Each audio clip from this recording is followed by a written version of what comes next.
The moments of prayer. About 50 years ago, when I was younger and more intellectually athletic, I read very carefully the formidable phenomenological study of prayer by Canon Maurice Nedoncel. The original French title was Prière humaine, Prière divine, but it was published in English as The Nature and Use of Prayer. At the very beginning of his study, the author signals three inseparable elements or moments to be found in all prayer. First, all prayer is contemplative. That is, it presupposes a personal presence, even though to some degree it always has to contend with the obstacle of distance. Secondly, all prayer is at least implicitly petitionary. We come before the overflowing bounty of God with empty hands. This requires of us the ability to speak our needs honestly and the recognition that sometimes our immediate desires must patiently give way before God's kindly providence. Thirdly, all prayer demands dedication. The one who prays offers a gift, a pledge, an offering, a sacrifice. It costs us. It would be wrong to think of these three elements or moments of prayer as constituting a three-stage program or method, 1, 2, 3. They are not sequential. They occur in any order. They overlap and superimpose. It's a little like the way in which complex colours are produced. We take a little red and add some yellow and then a touch of blue. The final result is a unique colour that is very difficult for anyone else to reproduce. And we can change the colour by using different proportions of each component. Prayer always contains elements of petition, dedication, and contemplation, but in different combinations. Sometimes one or other element predominates. Sometimes all of them are rather weak, and a pallid prayer results. To understand how this works out in practice, perhaps we might ponder each of these aspects of prayer at a little greater length. Firstly, prayer is petitionary. Truth is the basis of prayer. When I come into the presence of the Holy One, I am immediately confronted by my own unworthiness. Or perhaps it's the other way around. When I consider my extreme neediness, I am driven to seek a solution beyond myself. Since I am the source of that which causes my shame, I cannot be its solution. I have to seek elsewhere. This is the conclusion at which St. Augustine arrived. Because I am human, therefore I am weak. Because I am weak, therefore I pray. Self-knowledge leads to a heightened sense of dependence on the grace of God. When I have become aware of how lacking I am in personal integrity, my faith generates a heartfelt cry, "O God, come to my assistance. O Lord, make haste to help me. My whole life is in need of forgiveness, cleansing, healing, realignment, liberation, and it is these great gifts for which implicitly I ask, even when I seem to be seeking something more mundane and trivial.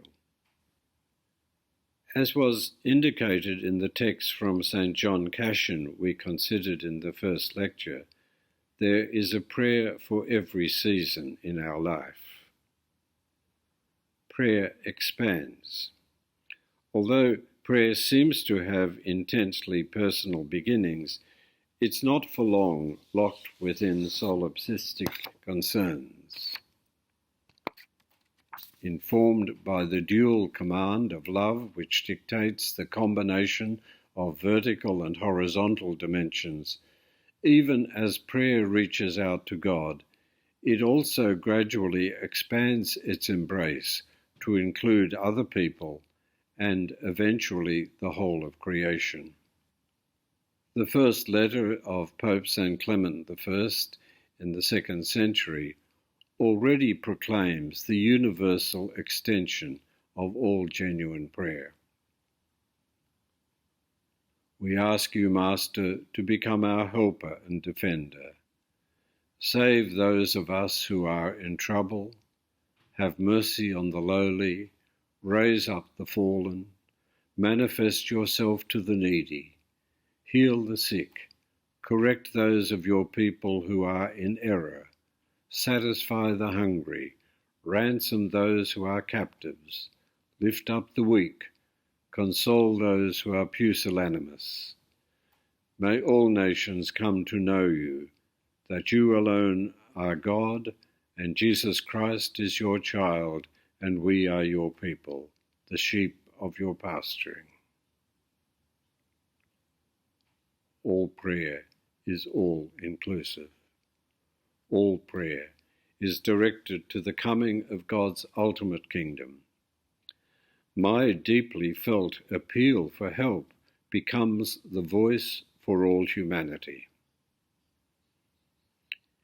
In an instruction to an anchoress, Saint Aelred of Rievaulx, a Cistercian of the 12th century, encourages her to reach out to embrace the whole world with the arms of her prayer. In a single act of love, hold the whole world in your heart. There consider all the good people together and rejoice. There look up the evil and lament.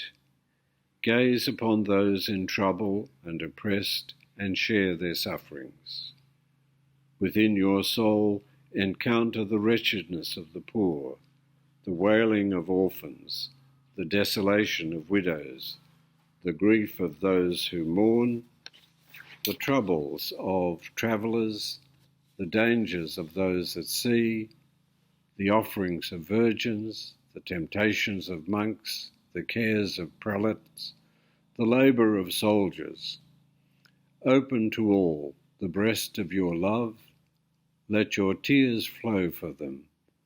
Pour out your prayers for all of them. There is a certain large-heartedness in true prayer, so that even in the act of praying for oneself, others are also included. This is the theme of human solidarity and fraternity, about which Pope Francis speaks in Fratelli Tutti. I cannot truthfully come before God without, by that very fact, recognizing my dependence upon God. In an intense I-thou relationship, there is no scope for dissimulation. To hide my negativities from God is to hide myself behind the bluster of many words, such as Jesus condemned.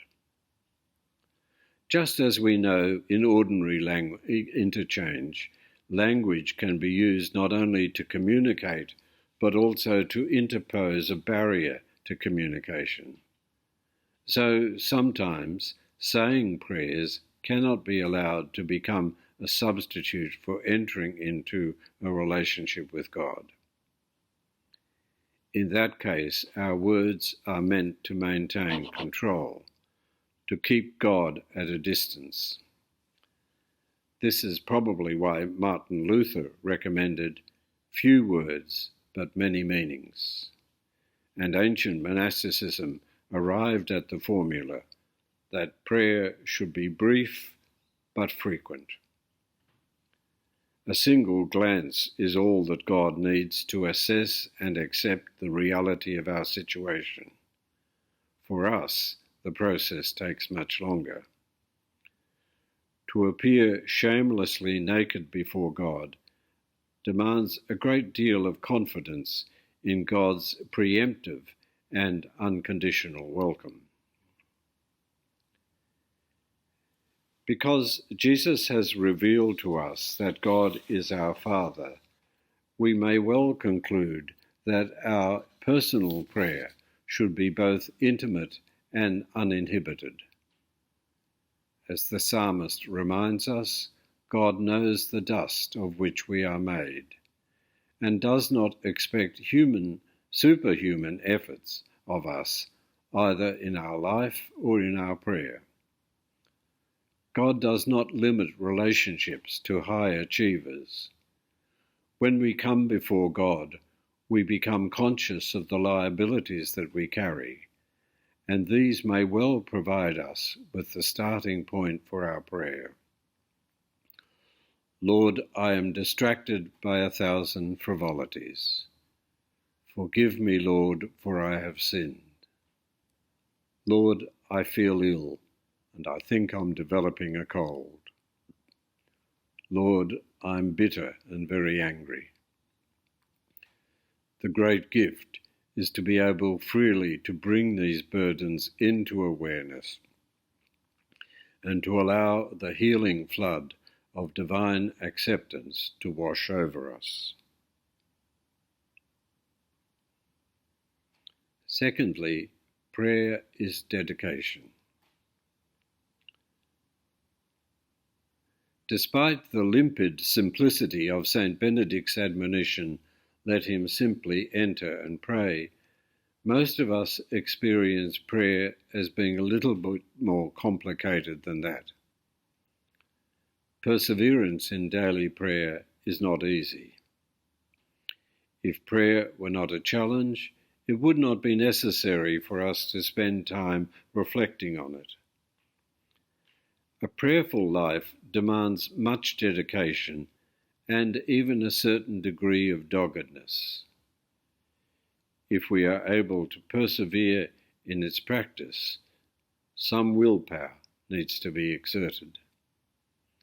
If people did not find prayer demanding, we may wonder why was Eugene Boylan's 1943 book entitled Difficulties in Mental Prayer such a bestseller. What difficulties are we likely to encounter in our own efforts to live a more prayerful life? I'm taking it for granted that we lead an ordinary life, that we participate in the liturgy and are moderately faithful to a few routine practices that are meant to provide some support for a life of prayer.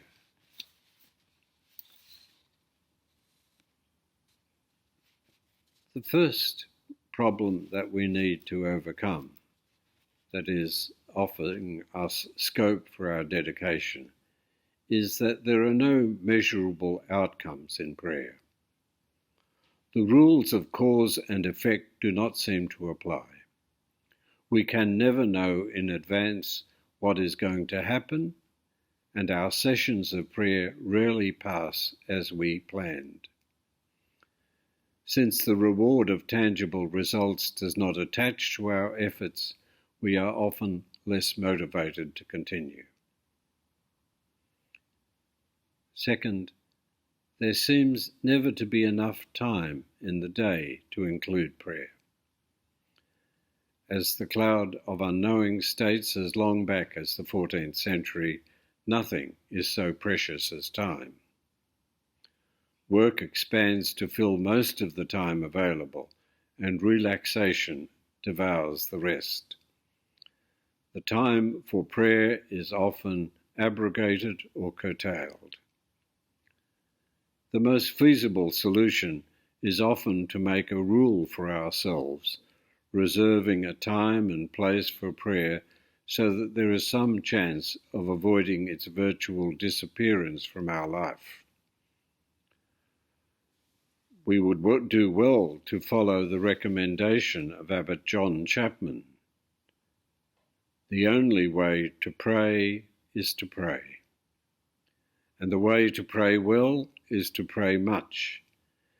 And if one has no time for this, then one must at least pray regularly. But the less one prays, the worse it goes. Thirdly, prayer brings with it the challenge of self-knowledge and demands of us the progressive abandonment of many cherished illusions. We are sometimes made painfully aware of the shallowness of our piety and the precariousness of our virtue. The advantage of this is that it slowly leads us to appreciate that prayer is not doing God a favour, but is entirely for our benefit, leading us into a fuller truth and a more sincere humility. Fourthly, sad to say, although others may consider us to be experts in prayer, we may be well educated in spiritual matters. We do not always have a theory of prayer that speaks to our own evolving experience. It sometimes helps to read something about prayer in order to update our theory so that it speaks to our current situation. Fifthly, sometimes we can be tyrannized by practices, methods, or techniques that seem to work in the past. We persevere doggedly in using them, even though they seem to be of little help. Probably we need the boldness to experiment with different ways or engaging with prayer, until we find means of easing the blankness that we are currently experiencing. Sixthly, if we follow the schema promulgated by St. John of the Cross, we can expect to pass through 2 nights as we make our way up the mountain. These pose a special problem for many who are resistant to the idea that their prayer is changing and try to keep it the same. For most people, the best thing that they can do is to do nothing, to let it happen without trying to seize control. In the absence of contrary indications, when everything goes wrong, the wisest course is to do nothing. Seventhly, St. John Cassian makes the point that our prayer is conditioned by what has been passing through our minds outside the time of prayer. Some effort at eliminating contrary imaginations during the day will probably impact positively on what happens during the time of prayer. Sometimes it helps to glide gradually into prayer, creating a buffer zone in which potential distractions are eased out of our minds. Finally, prayer is also bedevilled by serious moral inconsistencies.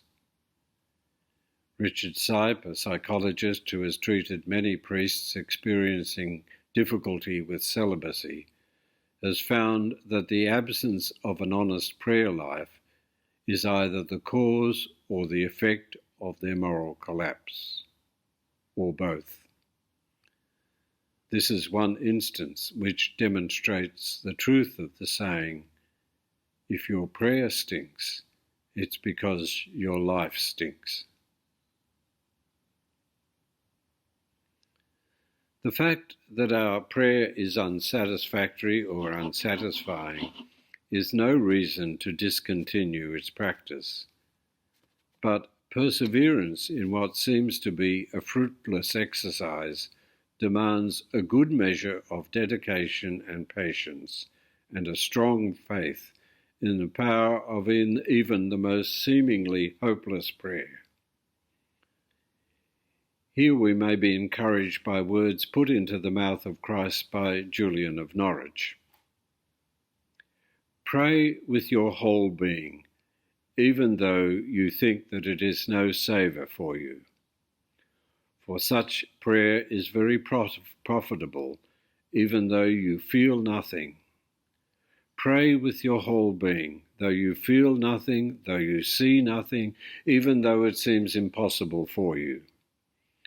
It is in dryness and in barrenness, in sickness and in feebleness, that your prayer is most pleasing to me, even though you think that it has little savour for you. Anything that we can do, no matter how small, to give more scope to prayer in our lives is worthwhile. And supposing we persevere in it, will certainly yield dividends in due season. Thirdly, prayer is contemplative. It's important for us in speaking of contemplative prayer that we do not lose sight of its interpersonal character. It is more than a state of inward quiet or nirvana. This is merely a preliminary stage. Real prayer involves the experience of being brought into the presence of God, the intensity of which is determined by our spiritual capacity.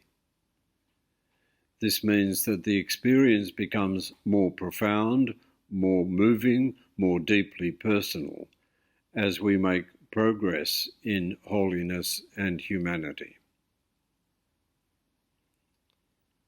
Here we have to make the point that contemplative prayer is not reserved to a self-certified elite. Imagine a simple peasant going into a church and kneeling before a statue of the Sacred Heart and noisily saying 3 Hail Marys to St. Anthony in order to find some lost object. Is that prayer contemplative? Answer, yes. Why? Because it changes something. The person rises and exits the church with a lighter step. Contact has been made, and there is less anxiety about the future. Comfort and hope have risen in the heart. Such a prayer is certainly a petition. It is dedication, because the person made time to drop into the church for a while. Is it also contemplative?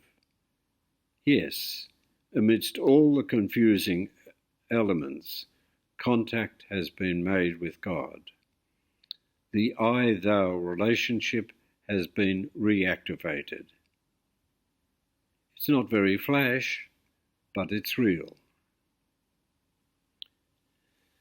St. Augustine characterizes the moment of contemplation as being from the exterior to the interior, and from being preoccupied with what is of this world to seeking the things that are above. Where Christ is seated at the right hand of the Father, the soul calls itself back from exterior things to those that are interior, and from those that are lower to those that are higher. And it says, "O praise the Lord, my soul." There is a momentum in contemplation which subtly keeps drawing the soul to what is more spiritual. The important thing to remember is that though the contemplative journey may culminate in what is loftier than we can imagine, its beginnings are firmly within the sphere of common experience. The road to ecstasy begins with throwing off the tyranny of the self in everyday matters. In other words, contemplative ecstasy begins with standing aside from self-will in a grace-inspired gesture of detachment. Through baptism, we have become sharers in the divine nature, members of God's household with the privilege of using the familiar address Abbey. It is as though thereafter we exist in a continual state of prayer, although this is pre-elective and below the threshold of consciousness. Prayer is possible because God is present to us. The problem is, as St. Augustine frequently laments, we are not present to God. We allow our attention to be fixed elsewhere, often at the behest of subconscious desires. We are seeking for something that is already available. Prayer is always a response. It is generated by a grace-driven spontaneity that cannot be manufactured unilaterally. We do not produce prayer. All we can do is to make room for it. We aim, as much as circumstances permit, to reduce alternative activities and preoccupations. The art of prayer, as we have said, is primarily the art of subtraction. Addition may be initially helpful, but it becomes somewhat less important as time goes by, especially for those who are regular in their practice of Lectio Divina and whose days are punctuated by moments of conscious prayer. Prayer is not therefore primarily a technique, something that can be taught and learned. This is the lesson that we learn from all the great masters of the spiritual life.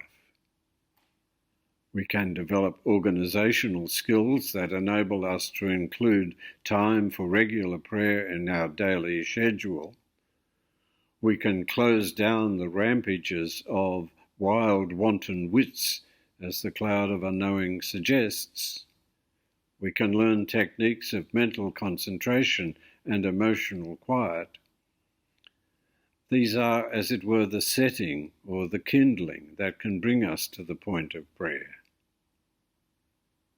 Sometimes we have to work harder at this stage than others, but at this point we await the spark that will light the flame, where by the energy of the Holy Spirit our faith makes the leap from the reality of our life into the heart of God. The notion that contemplation grows out of life is embedded in the word itself. At its heart is the Sanskrit root temp. Apparently, its ancient meaning was a notch on a stick used for keeping count or measurement. Many words that begin with temp retain some hint of measurement. Temperature measures heat. Tempo measures musical time. Temperance is the virtue that tempers or moderates our pleasures.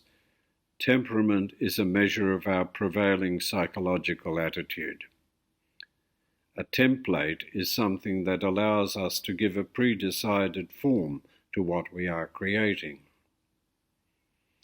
Of particular interest is the word temple.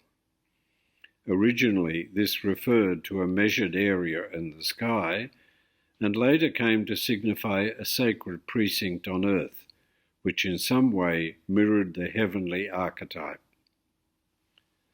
The purpose of a temple is to be, as it were, an outpost of heaven where believers may enter and find themselves in contact with ultimate reality. A temple is a celebration of conformity, a zone on earth in which the laws of heaven are observed. Contemplation is the state of being in accordance with God. It occurs in our life before it surfaces in our experience. Contemplation is what comes about when our interior division is overcome and we pass into a state in which our inner core is substantially undivided, what the ancient monks termed purity of heart. In this emerging state of transparency, God gradually appears. It is as though God is all the time outside the window of the soul. When the soul is purified, then, if we choose to look, we can catch sight of what had previously been unseeable. And sometimes God taps on the window. Contemplation is more something that happens than something that is done. Monastic tradition often describes the state of contemplation as one of inaction. It is God's work, not ours. Monastic vocabulary has many terms that are indicative of a state that is the opposite of activity. The author of The Cloud of Unknowing takes a similar approach. And well is this work likened to a sleep. For as in sleep the use of the bodily wits is ceased, that the body may take its full rest in feeding and strengthening of the bodily nature, right so, in this ghostly sleep, the wanton questions of the wild ghostly wits, imaginative reasons, be fast bound and utterly voided, so that the silly soul may softly sleep and rest in the lovely beholding of God as he is, in full feeding and strengthening of the bodily nature. In another admonition, the author summarizes his understanding of the matter thus: keep on doing this nothing. Nothing on earth is loftier than contemplation, yet its beginnings are accessible to all believers, at least occasionally and for a moment. All genuine prayer is contemplative, because it presumes contact with God. It may not reach the depths of intensity that the mystics experience, but there is a real and life-giving encounter which becomes a means of ongoing transformation as the person becomes more and more conformed to Christ, and more effective in causing others to follow the same course.